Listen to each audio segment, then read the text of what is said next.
Kahit init guys, oh. Ayan. Pwede muna tayo dito, doon siguro makaakyat lab, no? Lab, pwede tayo makaakyat doon. Mag-video-video. Sabi ng tubig, be, painom mo na. Ay, ta kuya ba paalam? Kuya, pwede tayo makasulod dito, kuya? Ha? Pwede tayo makasulod? Oo. Ay, salamat. Tara lang, pwede pala tayo. Ano ni ba dito sa taas? Ah, dire? Pagsulod pala. Ah, katong naigwadya? Di na pwede. Tapos nakatingin kayo sa isa't isa.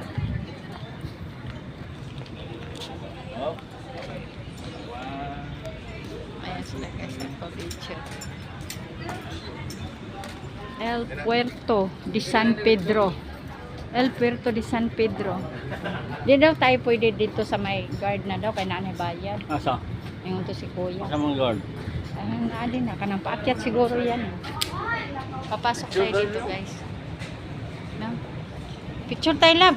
Huy, lik ka ba? Huy, picture tayo. Picture muna kami dito guys. Dito kami sa loob ng El Puerto de San Pedro. Oh. Sa year 1565. Ito ginagawa guys ha. Year 1565. Oh, ano na year ngayon ha? So ilang taon na yan. So dito tayo sa loob, papasok tayo, no? Ayan, hanggang dyan lang yung makikita nyo guys. Madilim naman kasi sa camera eh.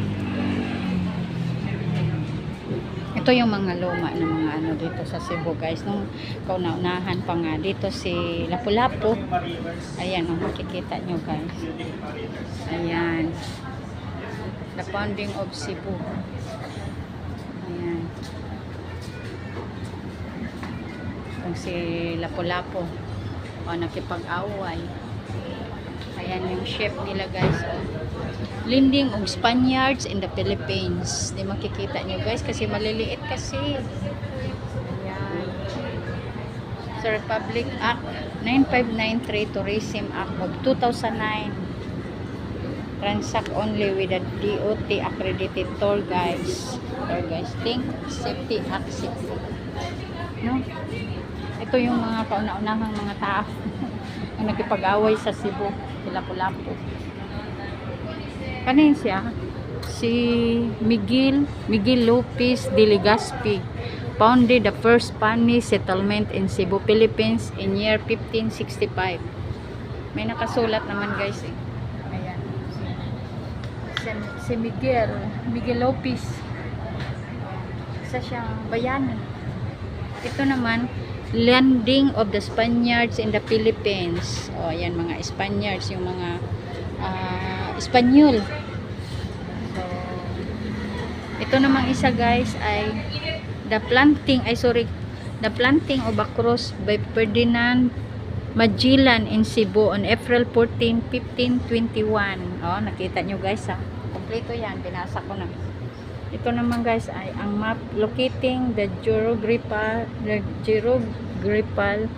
position of Cebu in the early 16th century. Map based on the drawing of Magellan na chronicle Pigapita with the arrive in Cebu in 1521.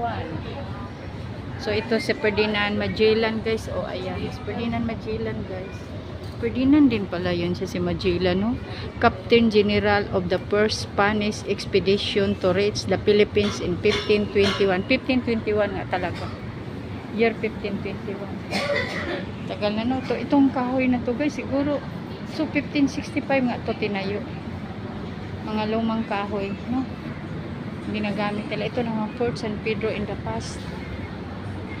Meron din dito sa kabila guys. Yan ang mga kanina. Natin yan.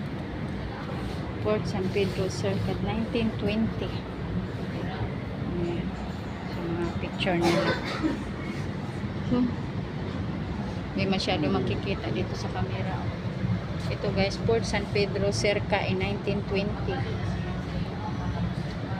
Hindi makikita kasi hanap na siya eh. Pero at least binigyan pa rin nila na, na makikita talaga sa mga tao. So ito another view of Fort San Pedro in the background. was the former costume house circa in 1920. Plan de la Eversas. So, hindi na masyado makikita guys. Pero ang ganda nga. Oh. Binigyan pa rin nila ng buhay guys kahit kaano ka. Kahaba ng panahon, no? Ayan. Ang ganda pa rin. Oh, ganito kami mga Cebuano guys. Mapagmahal. No? Mapagmahal. Sa kapwa. Ayan naman sila guys, papasok. Manonood din sila dito sa loob. No? So, dito yan darling. Kasama kami. Yan, tourism. Police assistant days. Ayan. So, dito lang guys.